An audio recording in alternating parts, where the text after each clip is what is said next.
सोने के पंखों वाली रानी। एक रहस्यमयी लोक कथा। बहुत पुराने समय की बात है। उत्तर दिशा के बर्फीले पहाड़ों के बीच एक विशाल राज्य था, चंद्रगढ़। उस राज्य का राजा वीरेंद्र देव अपनी बहादुरी और न्याय के लिए दूर दूर तक प्रसिद्ध था। लेकिन उसके मन में एक डर हमेशा पलता रहता था। उसे डर था कि कोई उसके खिलाफ साजिश न रच रहा हो। इसीलिए वह रात के अंधेरे में अक्सर साधारण आदमी का भेष बदलकर गलियों में घूमता, लोगों की बातें सुनता, उनके मन को समझने की कोशिश करता। एक रात बरसात के बाद की ठंडी हवा चल रही थी। राजा एक छोटे से मिट्टी के घर के पास से गुजर रहा था कि तभी उसे अंदर से लड़कियों की हंसी सुनाई दी। वह खिड़की के पास रुक गया। अंदर 3 बहनें बैठी बातें कर रही थीं। सबसे बड़ी बहन बोली, अगर मेरा विवाह राजमहल के खजांची से हो जाए तो मैं इतना धन जमा कर दूंगी कि 7 पीढ़ियां खर्च करें तब भी खत्म ना हो। मंझली बहन हंसते हुए बोली, और अगर मेरा ब्याह राजा के सेनापति से हो जाए तो मैं ऐसी तलवार बनवाऊंगी जो कभी युद्ध ना हारे। अब सबसे छोटी बहन चुप बैठी थी। उसका नाम था आर्या। उसकी आंखें चांद जैसी चमकती थीं। दोनों बहनों ने उसे छेड़ा, और तू क्या चाहती है?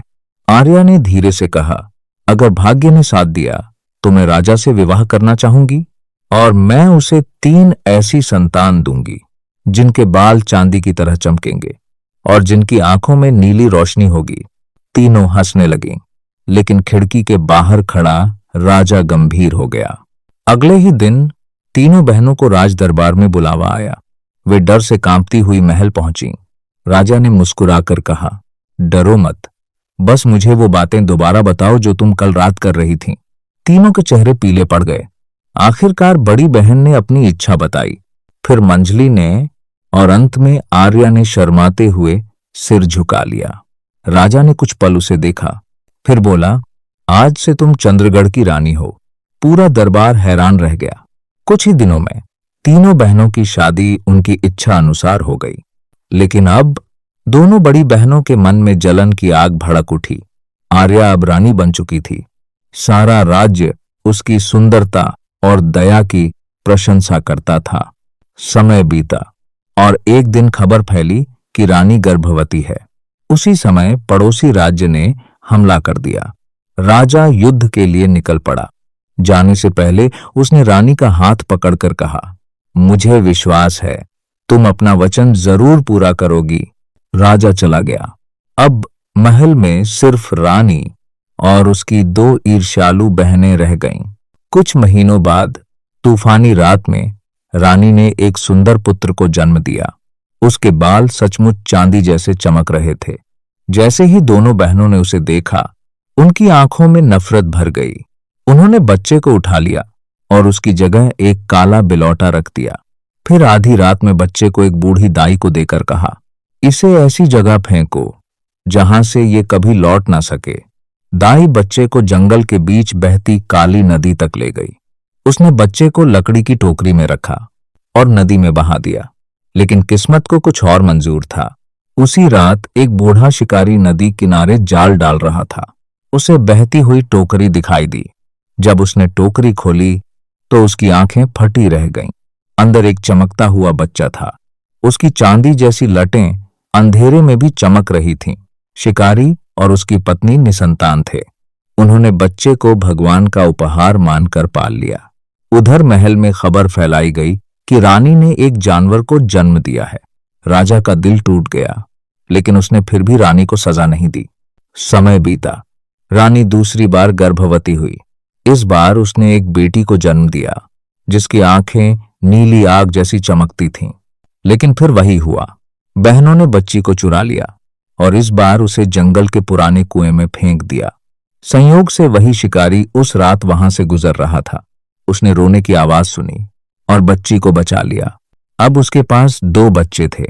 धीरे धीरे उसने महसूस किया कि इन बच्चों में कुछ रहस्य छिपा है।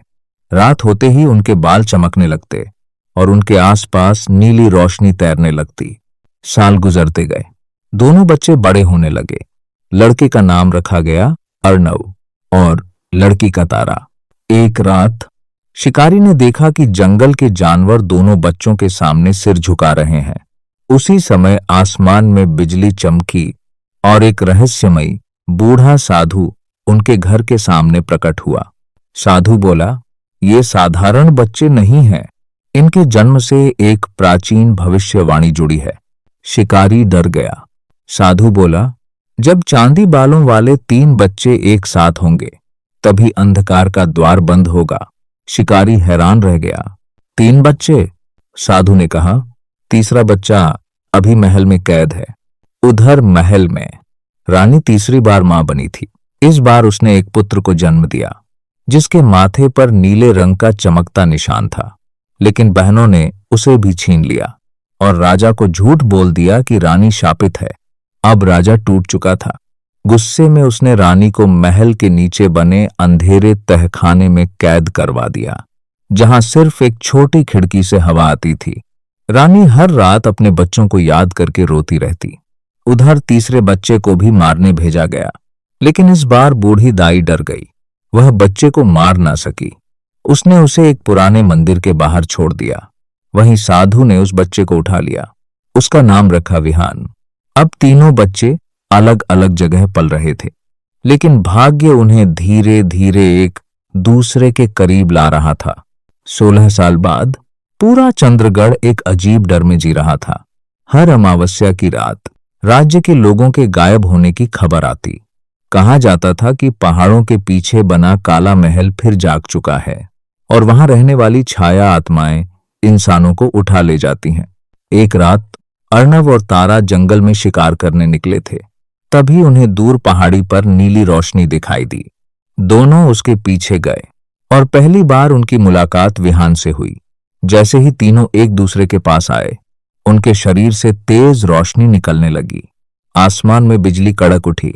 तभी वही साधु प्रकट हुआ।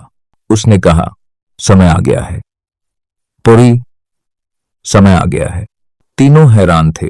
साधु ने उन्हें उनके जन्म का सच बताया और यह भी कि काला महल दरअसल एक शापित द्वार है जिसे बंद करने के लिए तीनों का मिलना जरूरी था। लेकिन उस द्वार की रक्षा करता था रक्तछाया नाम का एक राक्षस जो सदियों से अमर था। अगर उसे ना रोका गया तो पूरा चंद्रगढ़ अंधकार में डूब जाएगा। तीनों भाई बहन ने महल जाने का फैसला किया।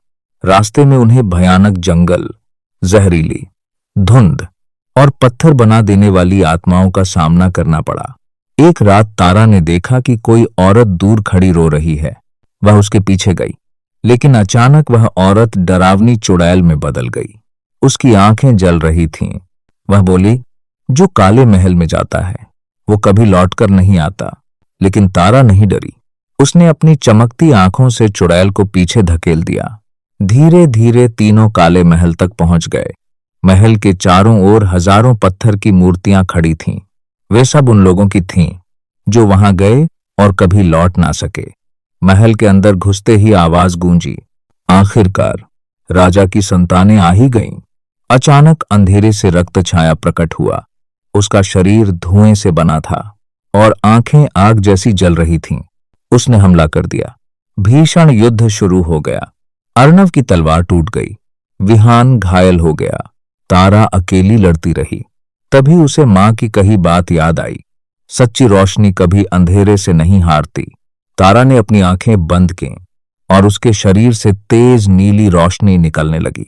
पूरे महल में कंपन होने लगा। रक्त छाया चीखने लगा। धीरे धीरे उसका शरीर जलने लगा और वह राख बन गया। जैसे ही राक्षस मरा, महल टूटने लगा। तीनों बाहर भागे और उसी समय आसमान से काली धुंध हट गई। राज्य में फिर उजाला लौट आया। जब वे महल पहुंचे तो साधु ने राजा को पूरा सच बता दिया। राजा स्तब्ध रह गया। उसने अपनी रानी को तहखाने से बाहर निकाला। रानी अपने बच्चों को देखकर फूट फूट कर रो पड़ी। राजा ने अपनी गलती की माफी मांगी और दोनों दुष्ट बहनों को राज्य से हमेशा के लिए निकाल दिया गया। उस दिन पूरे चंद्रगढ़ में दीप जलाए गए और लोग कहने लगे, जिस राज्य में सच्चाई जिंदा हो उसे कोई अंधेरा कभी नहीं हरा सकता।